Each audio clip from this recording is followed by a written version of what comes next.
हाय सांग मैंने सुनैना सीरियल रे पे बहुत बड़ ट्विस्ट आसी जाइछि।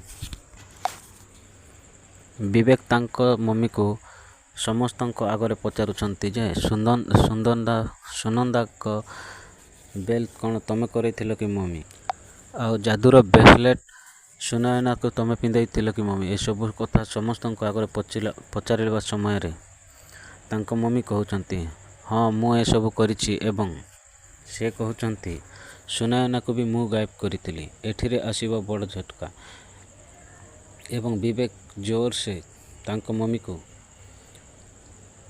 गोटे चापुड़ा मारिकी तले पकई देउछंती आ तांको मम्मी तले पड़ी जाइकी से भावुछंती विवेक मो पुओ होई मते कौन हाथ उठाउछि। तांको मने मने भाविकी रहउछंती आ सुनैना को प्रतिशोध नेबा बाबदरे चिंता करुछंती। एबे सुनैना सीरियल रो को मोड़ दे गति करिवो आपण माने निश्चय कमेंट माध्यम रे जणाइबे एवं आम चैनल को न आसीथिले सो लाइक गोटे करिवे एवं ऑल नोटिफिकेशन को ऑन करी सब्सक्राइब बटन को दबाई देवे। धन्यवाद रहुछि।